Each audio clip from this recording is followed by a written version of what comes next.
네, 오늘도 역시 그 로마서 11장 25절에서 36절의 말씀, 지금 3주 연속으로 같은 본문 그리고 같은 제목, 그러나 설교 내용은 조금씩 다릅니다.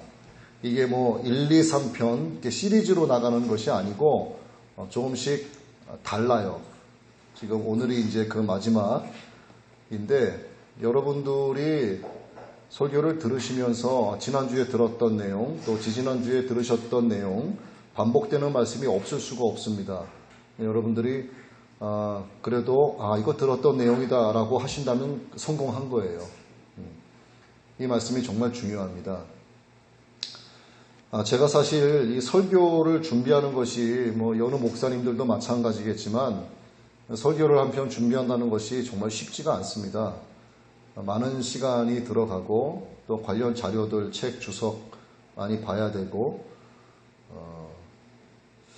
그런데 제가 한 2주 정도 이렇게 몸이 계속 낫지가 않고 조금 왜 그럴까, 컨디션도 계속 안 좋고, 그래 보니까 오늘 제가 결론을 냈어요. 그 로마서 11장 25절에서 36절의 말씀을 준비하는데, 글쎄 제가 잘 몰라서 그러는지는 몰라도 제 나름대로는 굉장히 큰 부담이 됐었습니다. 이것이 잘못 전하면 안 되고, 또 바르게 전하자니 이 본문 말씀에 관한 명확한 어떤 내용이 없는 거예요. 그러니까 법칙과 가설로 말하자면 가설만 있는 거지 법칙이 없는 겁니다. 그러니까 견해만 있는 거예요. 그러니까 견해지 이건 신학적 지식이라고 볼 수가 없는 거죠. 그래서 계속 보니까 이게 아니고 혹시 이것은 아닌가 하는 저만의 견해가 또 하나 생겨나더라고요. 그것까지 다 말씀을 드리면 뭐 언젠가 또 기회가 되면은 요 본문을 갖고 또 말씀을 드리게 될 때, 그때 가서 또 말씀을 드리게 될지는 모르겠습니다만,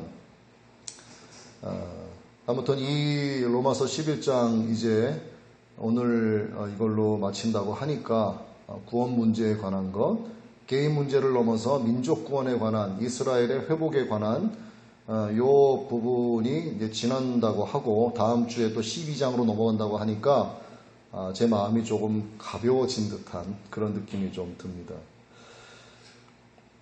목사가 성경을 많이 안다. 설교자가 성경을 많이 안다.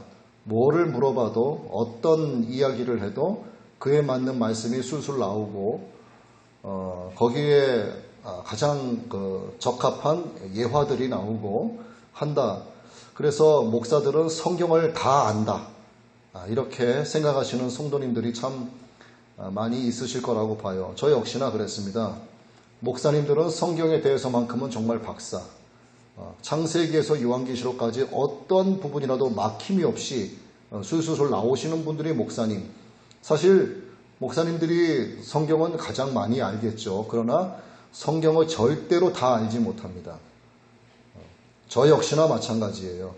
제가 준비하는 말씀을 들고 하나님께서 단위에 세우실 때 그 말씀에 대해서만큼은 제가 열심히 공부하고 또 집중해서 여러 자료들을 보면서 가급적이면 여러분들에게 가장 정확한 것을 전달을 해드리려고 공부를 하는 것이지, 그렇지 않은 상태에서 갑자기 뭔가를 물어보셨는데 제가 그에 대해 답변을 못하면, 무슨 목사가 성경 지식도 없고 말이야, 그러시면 안 되는 거예요. 목사라고 성경을 다 절대로 알지 못합니다.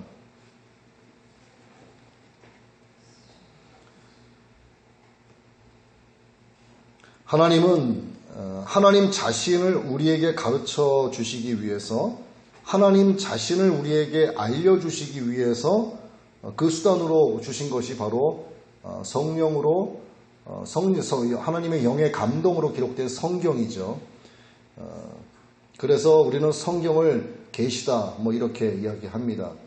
이 계시의 사전적 의미를 보니까 깨우치다, 깨우쳐 보여준다, 사람의 지혜로서 알 수 없는 어떤 진리를 신이 가르쳐 알게 한다. 이것이 계시에 관한 사전적 의미더라.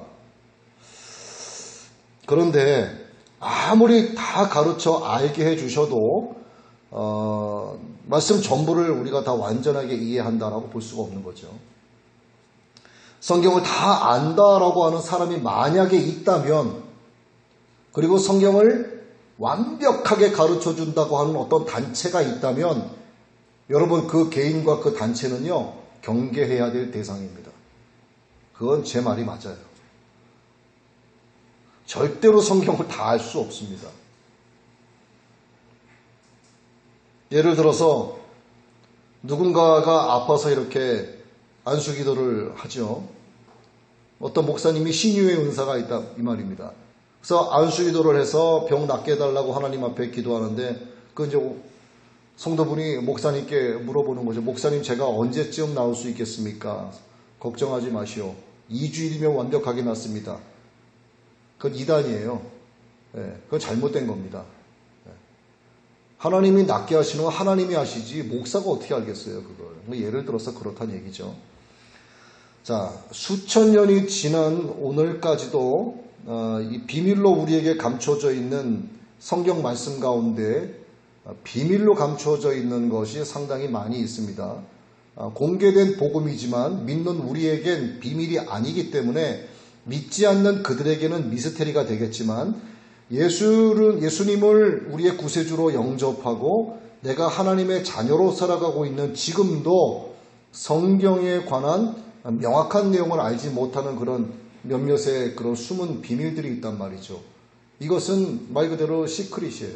미스테리가 아닙니다.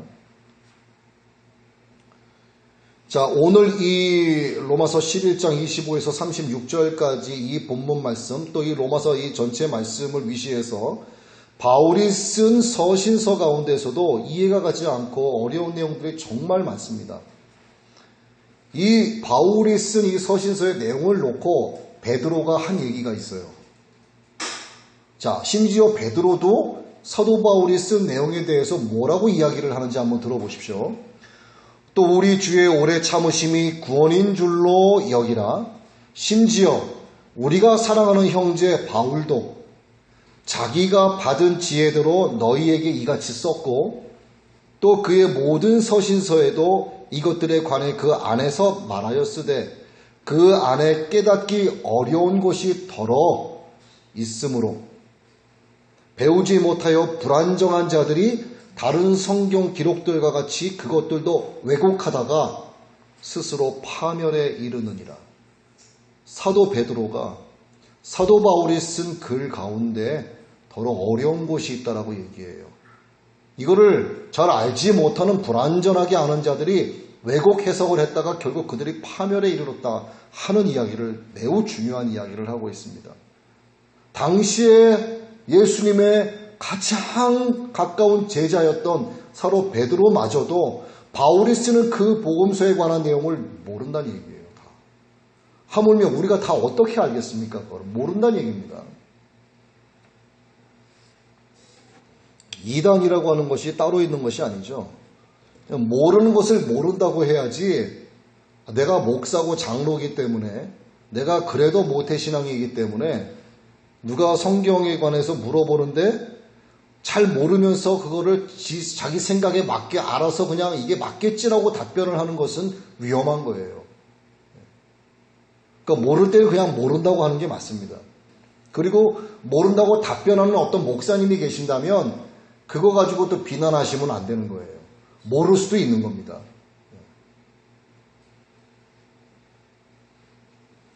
여러분, 수학을 잘하시는 우리 수학 선생님들, 수학자들, 그분들이 이 지구상에 존재하는 모든 수학 공식을 다 풀겠는가? 못 풀죠. 모르는 공식이 더 많은 거예요. 영어를 잘하는 사람들도 영어 모르는 단어도 많습니다.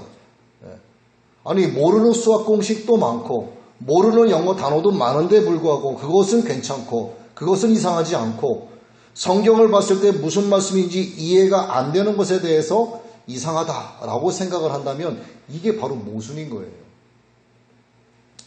아니, 사람 사는 세상에서 만들어진 것들도 다 모르면서 성령의 감동으로 기록된 성경을 놓고 자기가 자기 머리로 이해 안 된다고, 그래서 상식 밖의 이야기들이다라고 하면서 고개를 가로젓는다. 이거야말로 교만의 극치죠. 지금 우리가 읽은 본문 가운데서 25절, 26절은 정말 우리가 알기 어려운 말씀 가운데 하나입니다. 자, 이 같은 난해한 구절들을 만나면 이 구절에 대한 나의 해석이 옳다라고 하는 주장을 해서는 안 되는 거예요. 그리고 또 적당히 얼버무리면서 넘어가도 안 되는 겁니다. 모르는 것은 모른다, 겸손히 인정하고 성령님께서 내게 조명해 주시는 것만큼만 깨닫는 범위 안에서 만족하고 하나님을 찬양하면 되는 거예요. 이게 오늘 11장 마지막 절에서 사도 바울이 하나님을 찬양하는 이유입니다. 자, 우리 25절 말씀을 함께 읽습니다. 시작. 형제들아, 너희가 스스로 지혜 있다 하면서 이 신비를 너희가 모르기를 내가 원하지 아니하노니 이 신비는 이방인의 충만한 수가 들어오기까지 이스라엘의 더러는 우둔하게 된 것이라. 바울 시대에 믿음이 좋았던 이방인들 가운데도 이스라엘 사람들을 향해서 잘못된 생각을 가진 사람들이 더러 있었다는 얘기죠. 아니, 이방인인 우리도 너희들 대신 하나님의 자녀로 부름을 받았기 때문에 너희 이스라엘은 이제 영원히 멸망받는다. 하나님이 너희에 관해서 구원을 떠나셨다. 너희를 향한 구원이 우리를 향했다. 아마도 이렇게 조롱을 하고 이스라엘을, 유대인들을 비난하는 사람들이 있지 않았었는가. 그러니까 바울이 이런 이야기를 했겠죠. 바울이 그렇게 이야기합니다. 이스라엘 사람들의 구원은 이방 사람들의 것과는 조금 다르다. 뭔가 좀 독특한 성격의 것이다 라고 말을 하는 거예요. 그들을 향한, 유대인들을 향한, 이스라엘을 향한 하나님의 구원 계획은 비밀일 수 있다, 이렇게 얘기하는 겁니다. 신비다. 자, 지난주에도 말씀드린 바 있습니다만 신비라고 하는 것, 이 신비가 이스라엘 사람들이 완악하여 믿지 않는 것이 어떤 특정한 기간까지다라고 하는 거예요. 어떤 특정한 기간까지다. 그럼 그 기간이 언제냐? 그 기간이 뭐냐라고 하는 거죠. 이것이 이방인의 충만한 수가 들어오는 그 기간을 얘기하는 거잖아요. 우리는 그 기간이 언제인지 몰라요. 그리고 또 하나 모르는 것은 그 숫자가 몇 명인지 모르는 거예요. 이거 누가 알겠습니까? 이 구절에 관해서 다른 데 나온 게 없어요, 말씀이. 그러니까 알 수가 없는 겁니다, 이거는. 이거를 한번 알아내 보려고 참 별 방법을 다 써봤는데 없어요.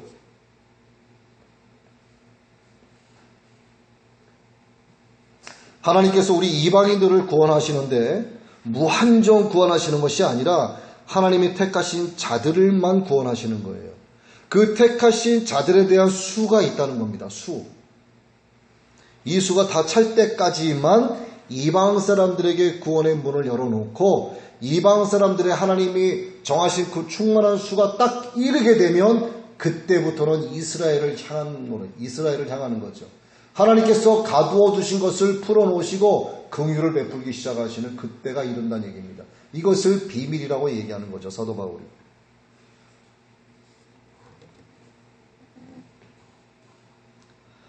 누가복음 14장 22절에 종이 주인에게 이릅니다.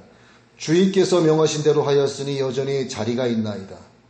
주인이 종에게 이르되 큰 길과 산 울타리로 나가서 사람들을 들어오도록 강권하여 내 집을 채우라, 이렇게 말씀을 하시는 거죠.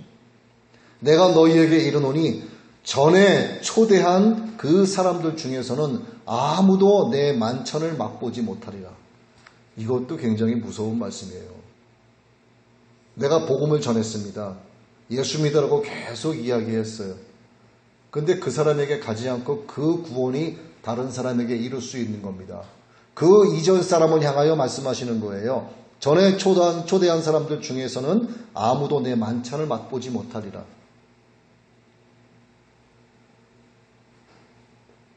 하나님께서 이방인 중에서 구원하기로 작정하신 정원이 있습니다. 그 숫자를 채울 동안 이스라엘은 계속 예수님을 믿지 않는 거죠. 그러나 이건 이스라엘의 완악함이 일시적인 현상이다라고 하는 것을 사도 바울이 말하고 있습니다.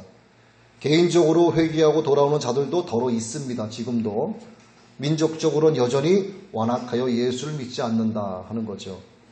자, 자료를 보는 가운데 어떤 영상을 보게 됐는데 최근의 영상이에요. 이것이 오래된 게 아니고 어떤 유대인 이스라엘 젊은 아가씨가 예수님을 영접을 하게 된 거예요. 어떤 이유로 예수님을 영접을 하게 됐습니다. 그에게 하나님의 크신 은혜가 부어지기 시작을 하는 거예요. 이 예수를 자기 민족에게 전하고 싶은 거예요. 자기가 그 간증을 하면서 울더라고요. 너무 마음이 아파서. 그러면서 내가 예수 믿게 됐다라고 가족에게 얘기를 했대요. 그랬더니 부모님이 자기한테 그러더랍니다. 부끄러운 줄 알아야지. 부끄러운 줄 알아야지. 이게 수년 전의 이야기가 아니고요. 최근의 이야기예요. 지금도 이스라엘 민족은 그래요. 예수 믿는다? 부끄러운 줄 알아야지.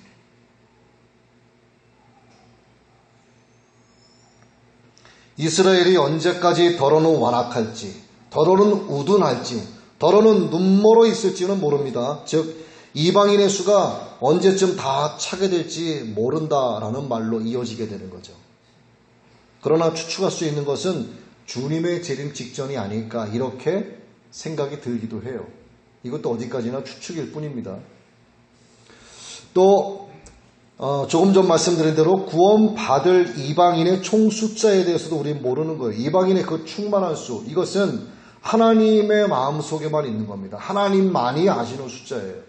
그러나 중요한 것은 오늘 우리는 이방인의 그 충만한 수 안에 들어와 있는 자들이에요. 이게 중요한 겁니다, 여러분. 이게 중요한 거예요. 내가 이방인의 충만한 수에 아직도 들어와 있지 못한다. 정말 불쌍하고. 그러나 그들은 또 뭐냐? 내가 불쌍한 자라는 걸 스스로가 모르는 거예요. 들어와 봐야 아는 거죠. 들어와 봐야.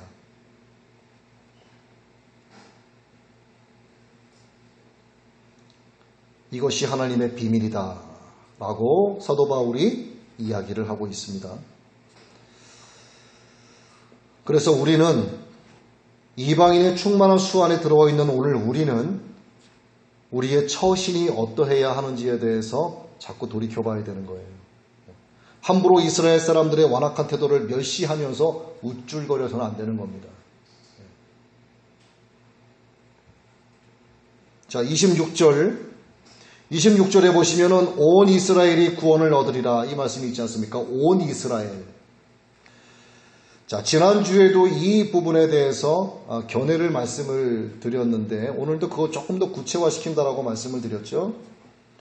자, 이스라엘 전 국가적으로 개종 사건이 일어난다는 말인지 아니면 이스라엘 가운데에서 개인적으로 구원받는 것을 말하는 것인지 알 수가 없는 거예요.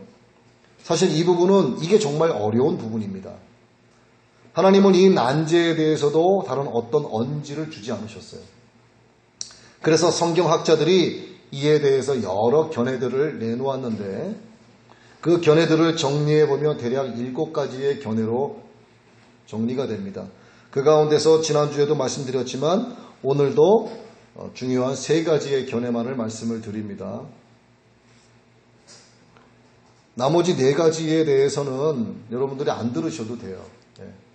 이 3가지만 아셔도 됩니다. 자, 먼저 온 이스라엘이 구원받는다라고 하는 것을 영적으로 해석하는 거예요. 영적으로. 이게 뭐냐? 신약시대에 들어온 이스라엘은 아브라함의 혈통을 타고난 사람들만을 의미하지 않는다 하는 거예요. 예수 믿는 모든 이방인들도 영적 이스라엘이다. 이것을 온 이스라엘로 표현한 것이다 라고 말하는 견해예요. 자, 여러분들 지금 들으시면서 나는 어떤 견해를 어느 견해 쪽으로 내 마음이 가는가를 한번 생각을 해보세요. 자, 지금 말씀 잘 들으셨죠? 영적 이스라엘, 유대인이나 이방인이나 한국인이나 미국인이나 일본 사람, 중국 사람, 유럽, 유럽파 할 것 없이 예수 믿는 모든 사람들, 이스라엘이라고 하는 육적 혈통에 구애받지 않고 예수 믿는 모든 사람들이 영으로 이스라엘이 됐다. 따라서 온 이스라엘은 모든 이방 민족과 이스라엘의 예수 믿는 총수를 가리킨다라고 하는 견해입니다. 그런데 이 견해가 좀 문제가 있어요. 로마서 9장에서부터 시작한 바울은 이스라엘 백성의 구원 문제에 대해서 자세히 언급을 하기 시작합니다. 9장부터. 자, 바울이 사용하는 이스라엘은 뭐냐 하면은 아브라함의 혈통을 타고난 사람들을 얘기하는 거예요. 아브라함의 혈통을 타고난 이스라엘이기 때문에 혈통적인 이스라엘을 얘기하는 겁니다. 그렇죠. 자, 9장서부터 혈통적인 이스라엘, 육적 이스라엘을 쭉 이어서 얘기하고 있는데 갑자기 11장에 들어서 온 이스라엘이 혈통을 타고난 이스라엘이 아니고 모든 이방 민족도 포함한다. 영적 이스라엘이다 라고 표현하면 앞, 뒤가 안 맞는 거예요. 그렇죠. 그래서 문제가 있다는 거죠. 그리고 또 큰 문제가 있는데, 자, 온 이스라엘과 비밀이라는 말입니다. 비밀. 자, 제가 여러분께 여쭤볼게요. 예수 그리스도 십자가 복음이 여러분에게 비밀입니까? 비밀이 아닙니까? 비밀이 아니죠. 아니잖아요. 그런데 우리가 온 이스라엘에 속해요. 예수 믿는 이스라엘과 예수 믿는 우리 이방인들이 합쳐져서 온 이스라엘이야. 그런데 25절 하반부에 가니까 신비라는 단어가 나와요. 그러니까 우리에게는 비밀이 아니잖아요, 복음이. 그런데 신비란 단어가 나왔어. 이게 앞뒤가 맞아요, 안 맞아요? 안 맞죠. 그래서 이 견해는 문제가 있다라고 보는 겁니다. 자, 두 번째 견해는 뭐냐면 온 이스라엘을 이스라엘 가운데서 혈통적인 이스라엘 가운데서 예수 믿고 돌아온 자, 예수 믿고 남은 자의 총수를 가리킨다라고 우리가 남은 자에 대해서 배웠었죠. 남은 자. 예수 믿고 돌아온 남은 자들의 총수를 온 이스라엘로 말하는 견해입니다. 자, 이스라엘 가운데서도 하나님이 택하신 남은 자가 있다라고 하는 사실, 이것에 대해서 우리가 배웠는데 그 남은 자들이 예수 믿고 돌아올 때 그들을 전부 묶어서 온 이스라엘이다라고 해석하는 견해입니다. 그러나 여기에도 비밀이라는 말, 신비라는 단어를 딱 대입을 해보면 이것도 모순이 있는 거예요. 아니, 예수 믿고 돌아왔어요. 그런데 왜 비밀이야 이것이?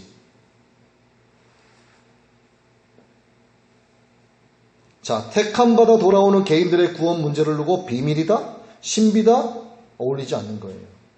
이미 예수 믿고 돌아온 사람들에게 다시 말씀드리지만 더 이상 복음은 비밀이 아닙니다.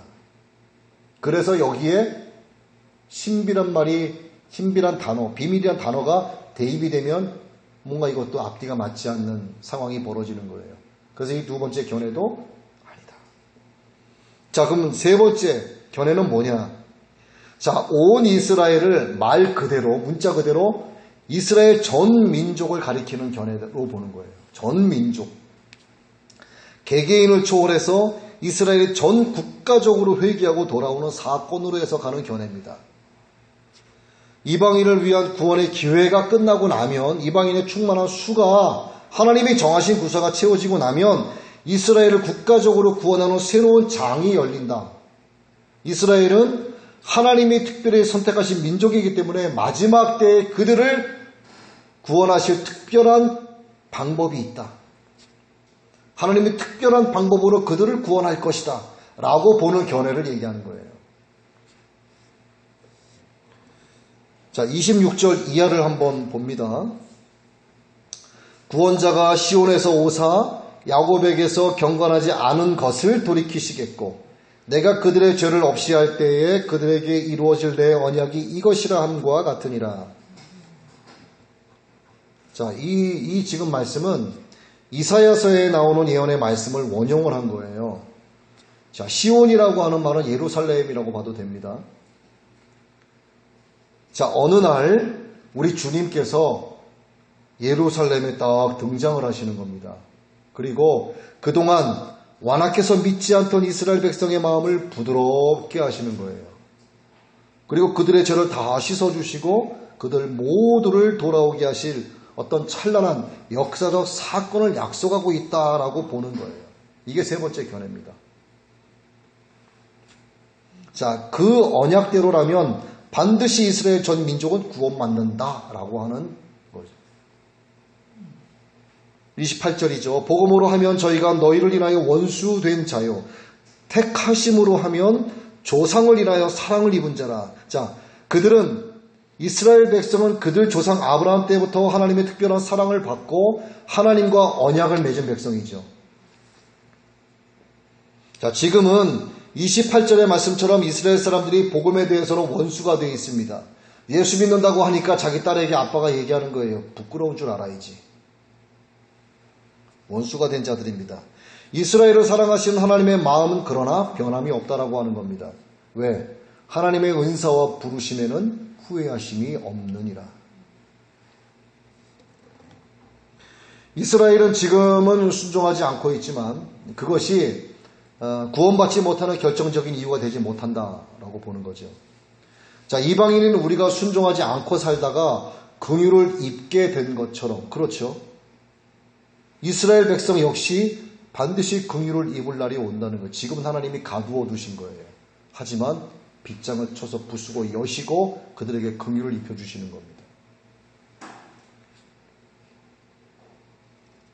게다가 이스라엘은 하나님의 특별한 사랑을 받은 백성이기 때문에 하나님께서 전 민족이 구원을 얻을 수 있도록 해주신다. 그런데 보세요.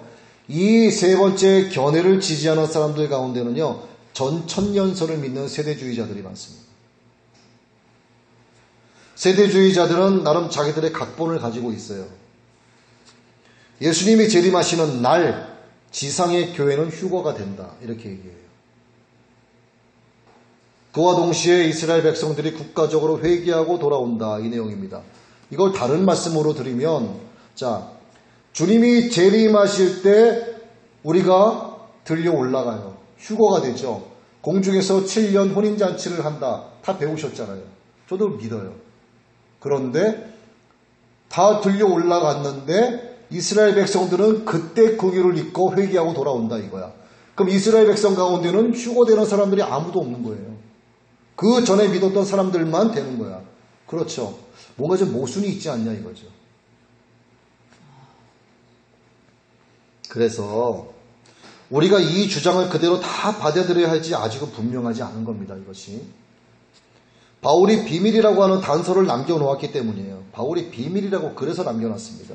따라서 어느 개인이든 학파든 마치 말씀을 자기가 다 깨달은 것처럼 주장해서도 안 되고, 또 듣는 이들은 주장하는 것을 맹신해서도 안 됩니다. 바울은 9장에서 11장에 오는 동안에 이스라엘의 구원이 하나님의 은혜로 택하심을 받은 남은 자에게 한한다, 이렇게 설명을 하고 있어요. 그런데 세 번째 견해는 전 민족이 긍휼을, 이것도 좀 보면은 모순이 있는 거예요. 11장 5절 말씀에 이렇게 되어 있습니다. 그런즉 이와 같이 이제도 은혜로 택하심을 따라 남은 자가 있느니라. 오직 하나님의 은혜로 남은 자들만 구원을 받는 거예요. 저도 여러분께 누누이 말씀드렸습니다만 교회에 나오는 모든 성도가 다 구원을 받는다, 저 그런 말씀 드린 적이 없죠. 하나님과 나는 1대1의 관계예요. 대한민국 전체가 다 구원을 받는다, 그런 거 없습니다. 나라 구원, 국가 구원, 민족 구원이 없는 거예요. 하나님과 나의 구원의 관계는 1대1의 관계에서 이루어지는 거예요. 그것은 이스라엘 백성들에게도 마찬가지라고 보는 겁니다. 그래서 이 세 번째 견해인 민족이 구원받게 된다라고 하는 이것도 좀 더 심사숙고해서 우리가 좀 살펴볼 필요가 있는 거죠.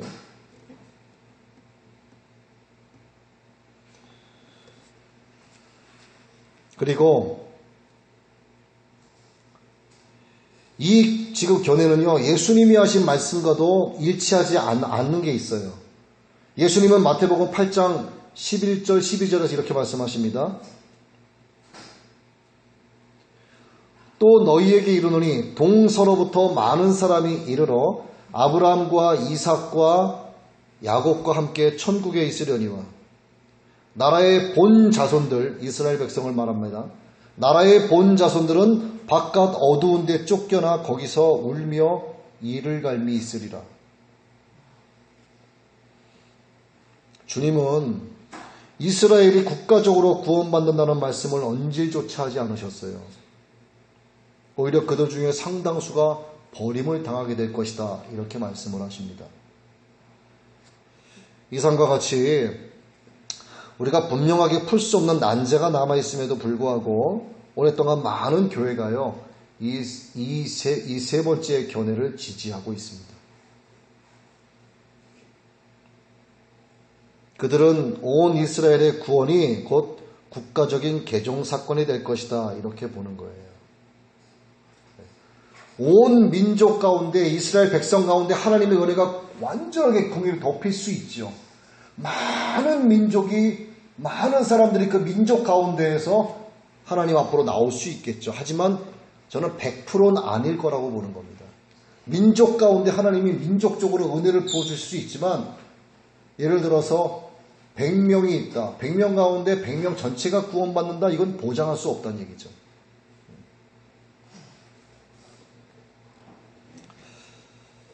자, 1948년 5월에 팔레스타인 지역에 이스라엘이 국권이 회복이 됩니다. 국가가 다시 세워지게 되는 거죠.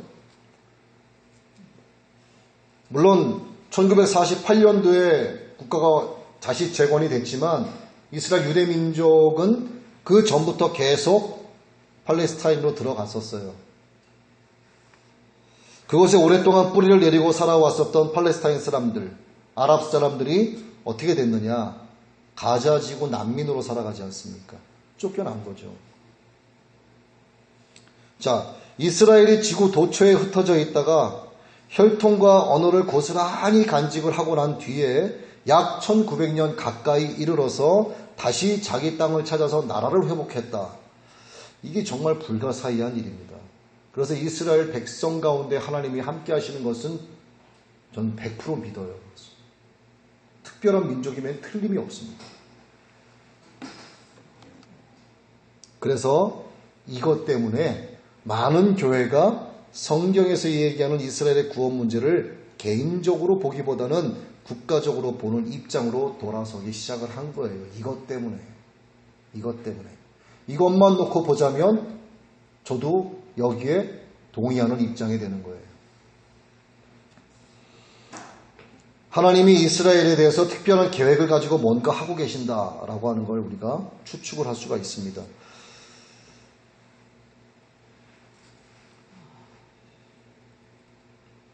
자, 팔레스타인의 국가의 재건을 절대적으로 목적으로 삼는 유대주의자들을요, 시온주의자들이라고 이야기합니다. 이스라엘이 국가적으로 회개하고 돌아오고 팔레스타인의 하나님의 지상 왕국이 건설될 것을 기대를 하고 있죠. 그리고 그들의 주장에 귀를 기울이고 그들의 모든 움직임을 예의주시하면서 성경의 계시를 보는 사람들을 가리켜서 시온주의 성도들이라고 얘기해요. 우리나라에도 시온주의 성도들이 상당히 많습니다. 그런데 말이죠. 시온주의 성도들에게 변화가 일어나고 있어요. 마치 등을 돌리는 듯한 느낌이 듭니다. 왜 그러냐면 이스라엘의 주변 아랍 국가 사람들을요, 너무나 가혹스럽게 대하는 거예요. 여자, 남자, 노인, 어린아이 할 거 없이, 민간인 할 거 없이 무차별하게 죽입니다. 이게 지금 일어나고 있는 일이에요. 이것을 근거하는 것이 여호수아가 광야 여정을 마치고 가나안을 들어갈 때 하나님께서 이스라엘 백성들에게 그랬죠. 가나안의 이방 7족속을 싹 진멸해버려라. 그것을 들고 나가는 겁니다. 그곳에 있는 모든 민족을 진멸해버리려고 하는 거예요. 지금 아랍 사람들 가운데서도요, 예수 믿는 사람들이 많습니다. 하나님이 과연 그들을 내치시겠느냐 이거죠. 그러니까 도가 지나치면 좋지 않은 거죠. 과연 그들의 지금 그러한 태도가 과연 성경적일까? 과연 그것이 하나님의 뜻일까? 생각을 안 해볼 수가 없었어요. 가나안 민족의 피가 흐른다? 이 한 가지 이유만으로 믿든 안 믿든 상관없이 다 죽여버린다? 이것이 과연 예수 그리스도를 보내셔서 이방인에게 복음이 들어가게 하신 하나님의 뜻인가? 이런 생각을 계속 할 수밖에 없었던 거죠. 자, 이와 같은 여러 가지 모순을 안고 있음에도 불구하고 이스라엘은 그들의 특별한 위치 때문에 마지막 때의 특별한 방법으로 구원받게 될 것이다 라고 하는 이 견해가 매우 우세합니다. 지금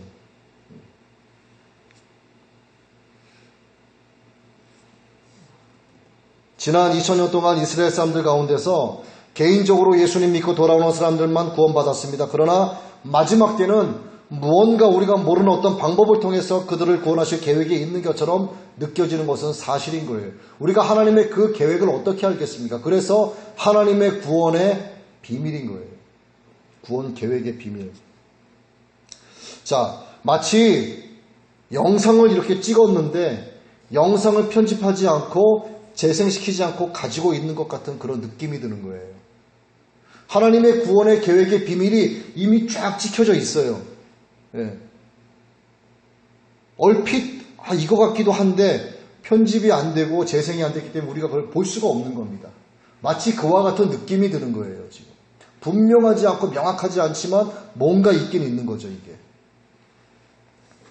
사진을 찍으면은 필름이 이렇게 있지 않습니까? 찍어 놓긴 했어요. 이 필름이 지금 있단 말입니다. 구원 계획의 비밀의 필름. 근데 현상을 아직 안 했어요. 이렇게 봐도 잘 몰라. 지금 그와 같은 상황인 거라 이거죠. 이것이.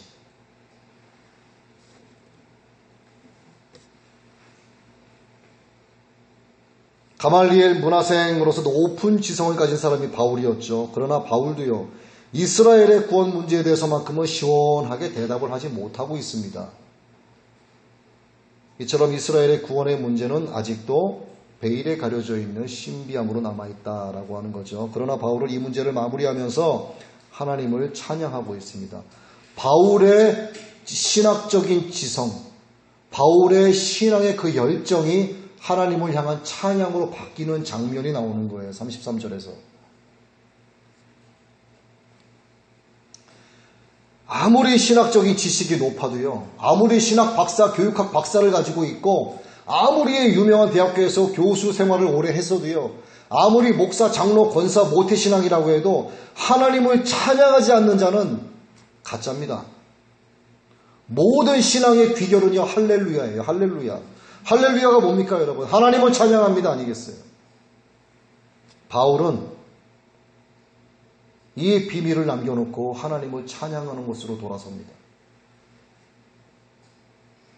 하나님 안에 모든 우주가 들어있고 하나님 안에 모든 세계 역사의 문제들이 다 들어있기 때문에 사람의 그 알량한 지식과 경험과 지혜와 사상으로 하나님의 그 위대하시고 놀라우신 길을 밝혀내지 못해도 하나님은 찬양받으시기에 합당하신 창조주 하나님이신 것을 바울이 알기에 하나님을 찬양하는 것으로 돌아섰다는 얘기예요. 우리도 이래야 됩니다. 우리 신앙의 결론은 하나님을 찬양하는 자가 되는 거예요. 하나님께서 사람을 지으신 목적이 뭡니까?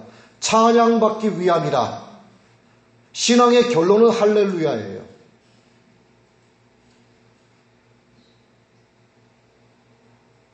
여러분, 칼빈이 오늘 본문 33절의 말씀을 갖고 정말 아주 깊은 이야기를 했습니다. 33절에 깊도다 이런 말씀이 있죠. 깊도다. 자, 칼뱅이 이야기한 걸 들어보세요. 깊도다는 이 말은 인간의 거만을 한 번에 때려 눕히는 말이다. 우리의 이성이 미칠 수 없는 깊이에 관한 어떤 진리를 말할 때는 그때마다 우리의 생각과 혀에 재갈을 물려야 한다. 그래서 하나님이 가르쳐 주신 만큼만 알고 그 나머지에 대해서는 찬양으로 끝을 맺어야 한다. 정말 옳은 말입니다. 세상의 모든 것이 하나님의 가두어 두심 아래 있기 때문에 하나님의 마음에서 나오는 진리의 말씀을 하나님이 선명하게 보여주시고 깨닫게 해주시기 전까지는 모르는 것이 당연한 거예요. 하지만 이 비밀은 하나님의 때가 되면 반드시 밝혀지게 되어 있습니다. 34, 35절이죠. 누가 주의 생각을 알았느냐? 누가 그분의 조언자가 되었느냐? 누가 그분께 먼저 드려서 다시 보답을 받겠느냐? 누가 감히 하나님의 마음을 안다고 떠벌릴 수 있겠냐 이거죠. 누가 감히 하나님의 의로운 상대가 될 수 있겠냐 이겁니다. 누가 감히 하나님의 마음이 충족할 만큼 무엇인가를 드림으로써 하나님께 인정받을 수 있겠냐 이거죠. 아무도 그럴 수가 없는 거예요. 우리가 성경을 다 깨닫지 못해도 창조주 하나님을 찬양할 수 있는 것은 하나님의 구원의 그 비밀이 만물이 시작이시며 만물이 끝이 되시는 하나님의 손 안에 있다는 것을 우리가 믿기 때문에 찬양할 수 있는 거예요. 사랑하는 우리 여러분도 때로는 성경에 대한 지적 호기심이 생길 때가 있죠. 그러나 여러분, 성경에 대한 지적 호기심이요 적정선을 넘어가게 되면요 그게 교만으로 바뀝니다. 이거를 주의하셔야 되는 거예요. 오늘 말씀 통해서 우리가 배워야 될 것이. 그럴 때는요 오히려 깨닫지 못하는 것을 인정하고 겸손하게 하나님의 지혜와 지식의 부요함을 찬양해야 하는 것입니다. 성령의 감동으로 쓰여진 하나님의 말씀을 인간의 뇌로 다 이해하려고 한다. 다 수용하려고 한다. 다 깨달으려고 한다. 이 신학적인 지적 호기심 때문에 밤잠을 못 잔다. 그게 옳은 거 아니에요.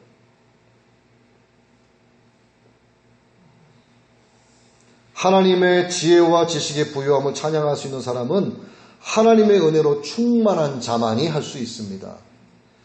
저는 서두에 말씀드렸지만 이 말씀을 준비하면서 정말 많이 힘들었어요. 한 2, 3주간. 심지어 제가 설교를 이렇게 준비하는 과정 속에 기타를 들고 찬송을 한 적이 이게 처음이에요.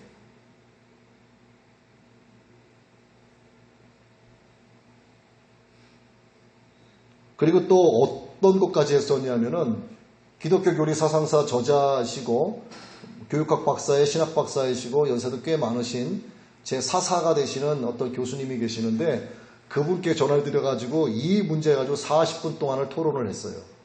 이것도 처음 해본 일입니다. 제가 얼마나 이걸 가지고 고민을 많이 했겠냐 이거죠.